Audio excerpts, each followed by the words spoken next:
All right, we're live. Welcome to the B-side for February 2020. Still getting used to saying 2020.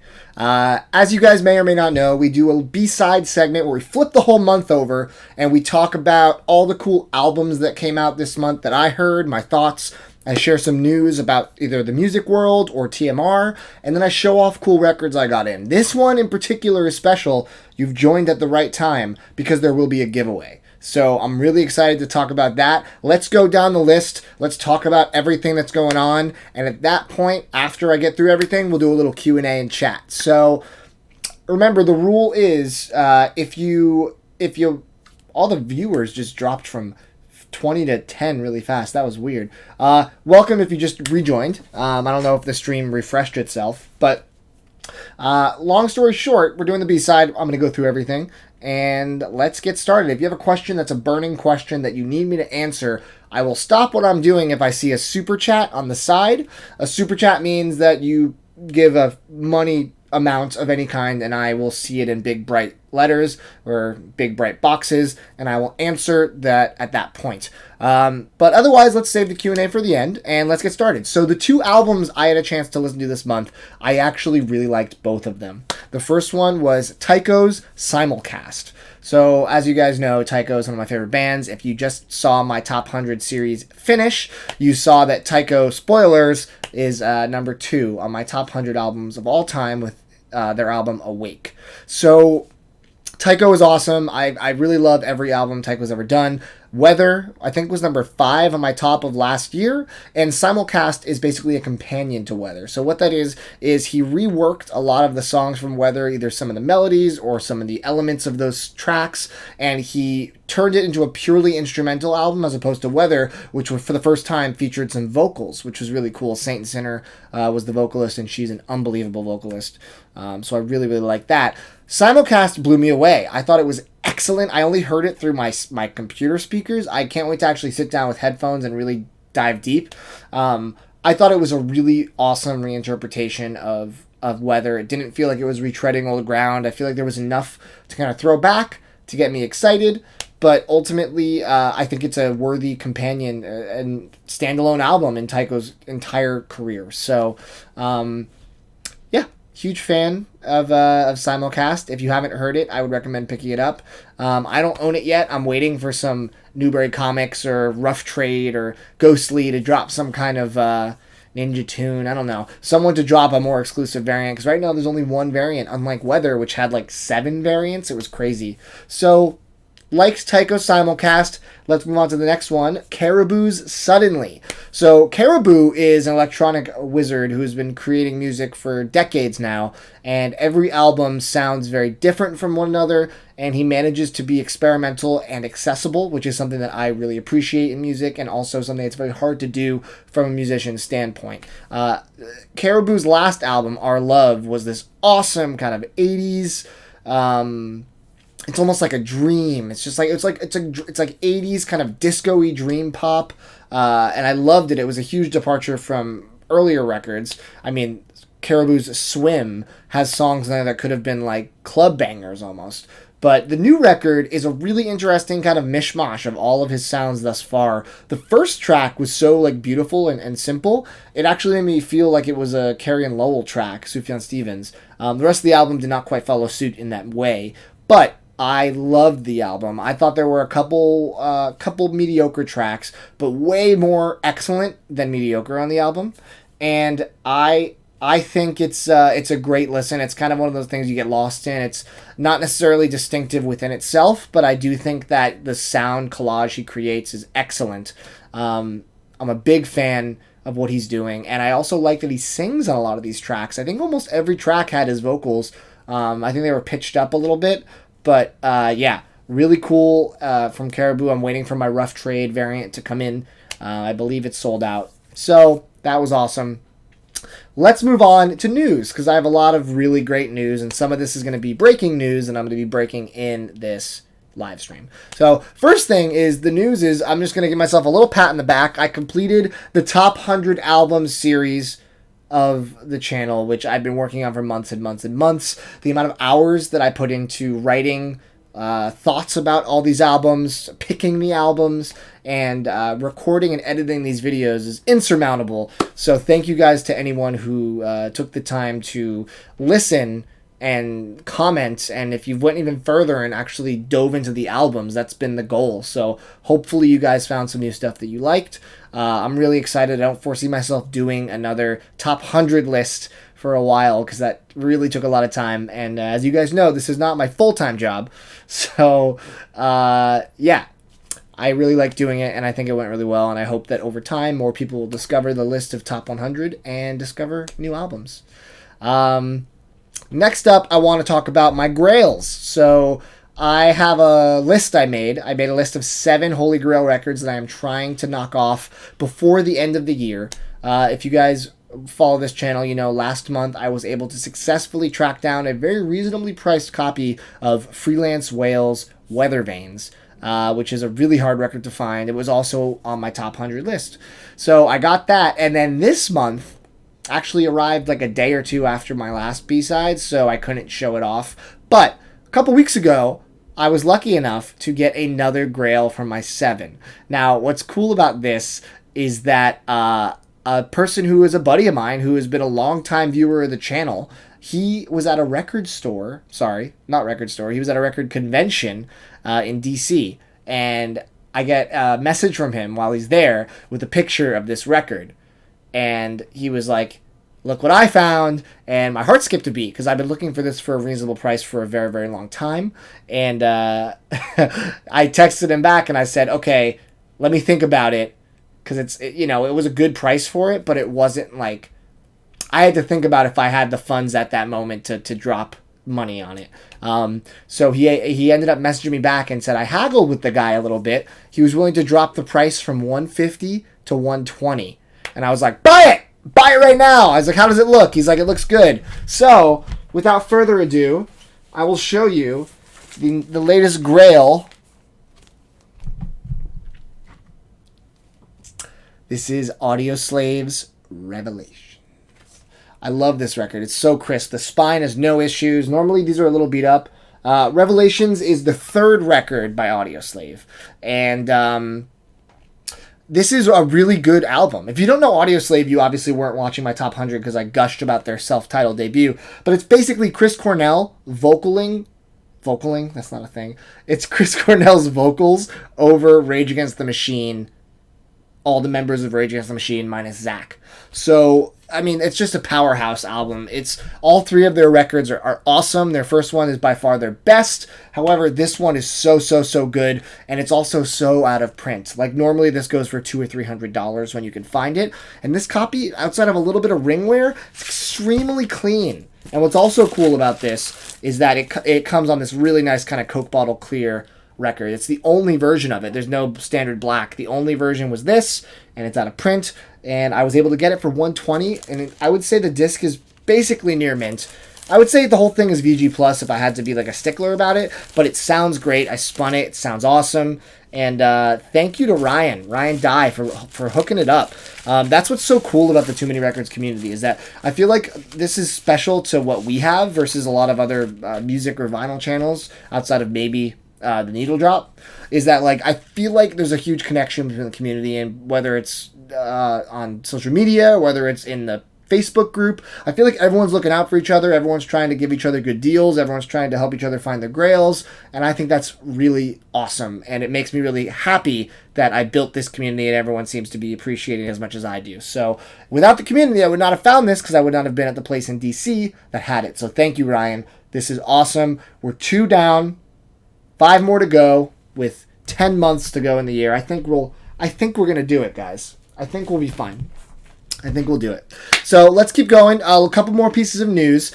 Next piece of news is that TMR 4 test pressings have been approved. I mentioned this before, but if you ordered the 4th record that I put out on my label last year, which was Nacho Picasso and Blue Sky Black Death Exalted, I got the test pressings in. I listened. Oh, sounds amazing. If you guys pre-ordered this, you are going to be so excited to get it. I mean, it just bumps. It really sounds great on vinyl. The guy that mastered it for vinyl did an awesome job making sure that it really carves out the vocals against the incredible celestial trap beats. And very, very excited for you guys to get it. Very excited for myself to get it. Honestly, this is an album that I've loved for a very long time, and Nacho was awesome to let me press it for him. And you guys were great to fund it. So basically, I just want to let you know the test pressings are approved, and I'm hoping that by the end of March, they'll be shipping. I hope, if all goes according to plan. So we should have them soon. That leads into the next thing, which is TMR 5. I'm keeping the record label train rolling. I'm really just going. I don't have any plans to stop as long as the records keep getting funded. So TMR 5 is Dylan Campbell, who is actually the musician behind TMR 2, Vermilion Club. Dylan Campbell's Magic. He recorded this while he was in the Peace Corps in Mozambique, and it is an absolutely breathtaking cinematic folk record that the compositions, some of them are so heavenly. Like, I cannot tell you how emotional and beautiful this record is. And with 2 weeks of the 4-week campaign, we are at, I think, 135 out of 200. So we are still looking for a couple more people, give or take 60, to pledge the record. If you pledge to order it, it's super inexpensive. It's $19.99. It's going to be mastered for vinyl, double splatter. It's going to come with a beautiful custom artwork directly for this release versus the digital. And as you guys know, all the TMR records sound amazing. So we're still looking for funding for that. There will be a link in this description after the video goes live, after this live stream. Actually, I can post it really quick. I can post it in the chat. Let me just do that real quick. How about that for a little magic? If you guys haven't seen it, here's a link to check it out. And that leads into the next point, which is going to be the records that I want to show you guys. And one of them is one I'm giving away. So the giveaway is going to be tied into TMR 5, but I'll tell you that in a second. What I want to show you is this. This is, look at that little Americanized Obi strip. This is, I believe, the first release ever done by Cartridge Thunder, which is a new label. And what this is Banana Jamz 1990X. This is a reimagined working of the Donkey Kong Country soundtrack. So if any of you grew up with Super Nintendo or still play retro games, you know that not only is Donkey Kong Country an amazing game, it is one of the most iconic soundtracks in game history. It's just super fun, super catchy, and the gentleman, I think his name is Josh Wise. Did I get that right? David Wise. Josh Willis. Josh Willis mastered it, and David Wise made the music, I believe. Nope, that's not right. I think it's just Josh Willis. I should have probably looked at it more. I apologize. But I listened to this today. It sounds so good. First of all, I love this art. It's just such a nice reinterpretation of the Donkey Kong Country aspects. You have King Krool's pirate ship kind of in the back. You have a donkey, a minecart. I mean, this is really everything if you play the game. And one of the best parts of it, outside of the good jacket, is that it comes on this really nice jungle green variant. So this sounds really great, and the remastered, reworked versions are nostalgic enough that it feels a lot like the soundtrack, but it's fresh enough that it feels like a new listen, which is really cool. And I've teamed up with the dudes at Cartridge Thunder to give away a copy of this. So, unfortunately, and this is the part that is unfortunate to say, this is only open to the USA for this giveaway. And I apologize. I'll be doing some more worldwide giveaways on the channel soon. But for those in the USA, I am giving away a copy of this beautiful Donkey Banana Jamz. I almost called it Donkey Jamz. That would be a good name for it too, though. Banana Jamz. If you like video game music, if you like Donkey Kong, this is a must-own. This sounds so good on wax. And the way to enter the contest, I'm going to put this in the description after the video, so don't feel the need to memorize this. But basically, what I want you to do is I want you to go to the TMR5 Dylan Campbell Magic page on Crates. I want you to listen to the album. After you listen to the album, leave a comment on this video with your favorite track. That's it. You don't have to pledge and order the album to be entered in the contest. Obviously, if you wanted to support, that would be excellent. But, oh, Ryan, I didn't even see you before. Hey, Ryan. But if you don't have to order the record. Basically, you have to just listen to it and tell me what you think of it in the comments. So one person who leaves a comment with their favorite song will win banana jams. So I look forward to hearing what you guys like from the album. It's a really beautiful record, and I think you'll enjoy it quite a bit. So let's keep going. I have a bunch of cool stuff to show you guys from Vinyl Digital. So Vinyl Digital, I've talked about them for years and years. They are one of my favorite labels ever. I think they're based in Germany. Someone earlier in the chat was like, do you like German music? I like German labels. And they have put out a lot of excellent kind of jazzy, lo-fi hip-hop stuff, and just regular hip-hop, to be honest, in the past couple of years, and I've picked up a lot of it. I got 4 records here that I wanted to show you that I thought were pretty nice standouts from their current offering, and I think you guys would appreciate it. This is The Breed, The Art of Chilling. So if you guys like kind of like really chilled out compositions, this album's really unique because every single track it correlates to a different month. So they have 1 track per month, obviously January through December, and each one has a very different, distinct, chilled out vibe to it. I really, really like this record. I like the progression of it. I like how a lot of lo-fi hip-hop records kind of feel the same throughout, and this one definitely switches it up. Also has this really nice spot gloss. I don't know if you can tell from the quality of the webcam. So it has spot gloss, it sounds great, and get ready for this. Look at that wax! Oh my god, it's so nice. It matches the cover really nicely. If the awesome music is not enough, I gotta say that this wax won me over big time. But The Breed, The Art of Chilling. Definitely check it out. Next up, I want to show off Vater and Sohn. The album is called For Zeiten. It's a lot of language I don't unfortunately know how to understand, but I do know Vater and Sohn is father and son, and that's actually funny because this is a father and son duo. And the concept of this album won me over, and then I listened to it, and it continued to win me over even more. First of all, really, really beautiful art on the inside, a massive gatefold. This jacket has a really nice, thick texture to it. Marianne, don't leave the... First of all, I don't think is your favorite song. I don't want to call you out, but is an intro that's like a minute long. So you don't just look at the first song and leave it as a comment. I mean, everyone can do that theoretically, but I hope you listen to the album. Let's go back to... you're going to leave a comment on the video once it's done, not on this tax chat. Did I say tax? I'm losing my mind. Vater and Sohn. So let me get back to this real quick. So it's a father and son duo. The father is a master saxophonist, and the son loves jazzy hip hop. So they fuse the two of them together, and they make this really beautiful, interesting jazzy hip hop that is father and son working together. One is more of a jazz guy, one is more of a hip hop guy, and it works so well. So this album really surprised me, and I really enjoyed it quite a bit.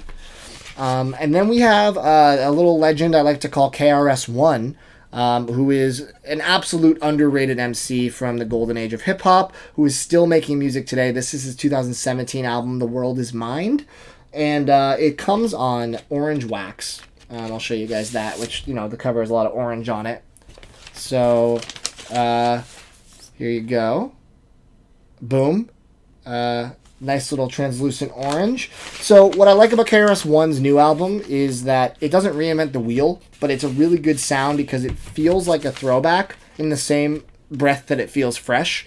It's like he's not just leaning on like the boom bap tendencies of like the classic, 90s sound, but he still incorporates that with modern production.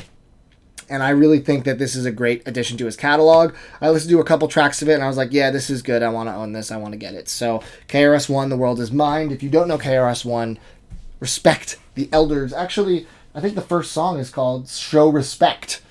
Show some respect. And the final one I want to show you is 1-2 Snow.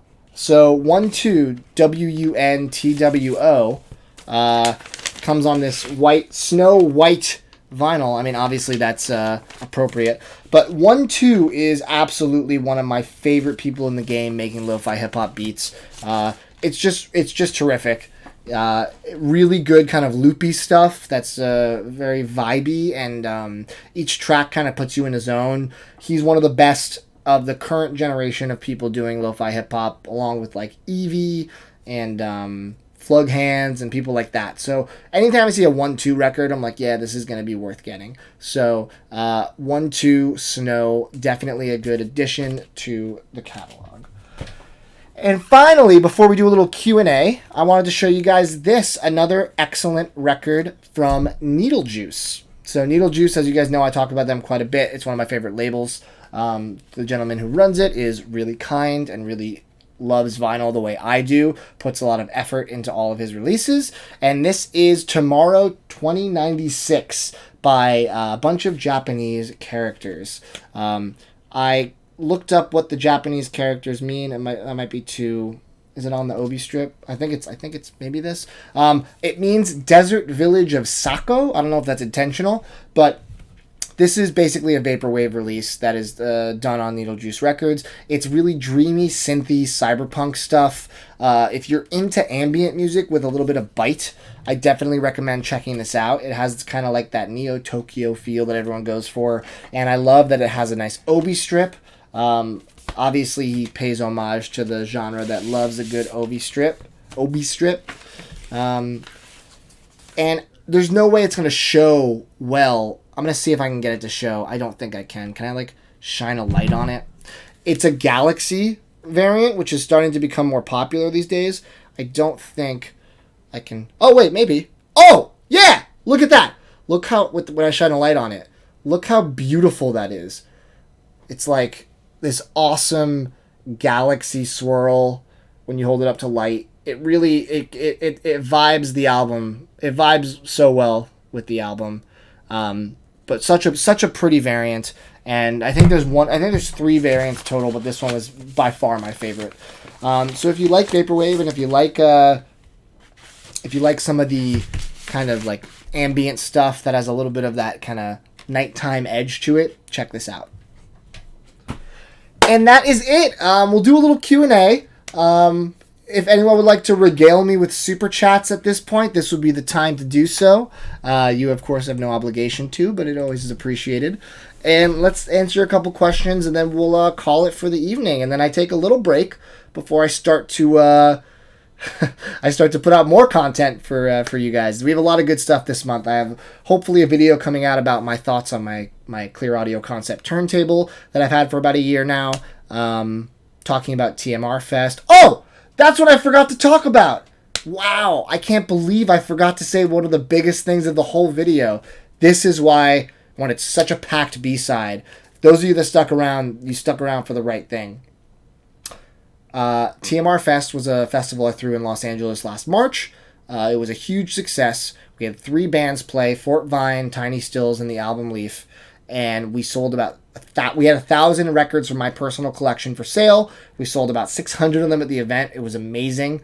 TMR Fest 2 is happening in New York City this year, and I just locked in the date and the venue, and I could not be more excited. It is the perfect venue, and I'm so excited to do it again and do it even bigger and better than last time. I have new tricks up my sleeve for things I want to do for the event in terms of offerings, limited exclusive stuff. I want to try to incorporate labels and artists in interesting ways. So I will be doing a video in March announcing the date and the venue and some of the specifics about TMR Fest 2, and I hope that anyone on the East Coast will come, and I hope that anyone in the world that wants to fly out will come, because it's going to be an awesome day of music. I'll be selling hundreds of records from my personal collection, and I hope that, and my goal is to have them be at good prices that you can't get online, which makes it worth going to the event. Lisa says, no question, want to support the channel. Thank you, Lisa. You always do support the channel. Lisa is always so awesome with the comments and the likes, which is the best way to support the channel. And the bare minimum, you gotta make sure you comment on every video, because that's what helps the channel grow. And if it grows, I can put out more content for you guys to enjoy. Ezra, I hope so. My Twitter campaign to get Ezra Koenig of Vampire Weekend to perform TMR Fest 2 did not take off the way I hoped it would. But I am looking to lock in a really awesome band for the headliner. So details to come about TMR Fest 2 very soon. Oh yeah, the record store day list. Record Store Day list is supposedly coming out on the 5th, I heard. I'll be doing a video probably the night of to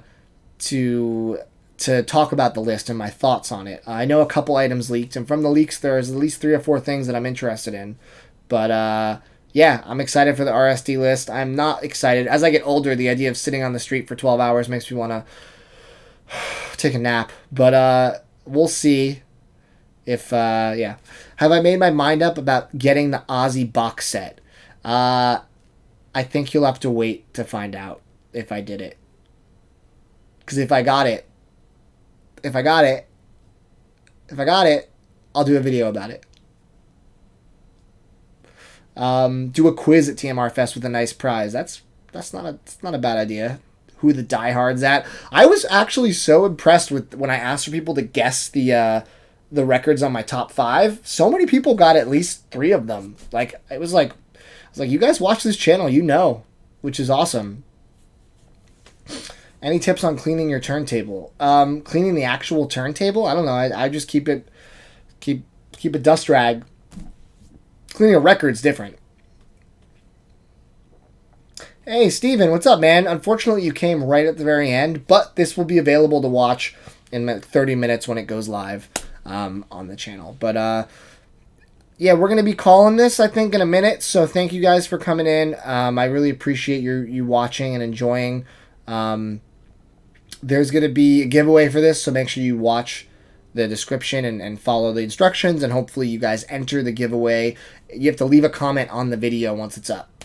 So thank you guys. This was a fun B-side, and we will have another B-side next month, but lots of content between now and then. So I hope you guys have a great weekend, and we will chat soon.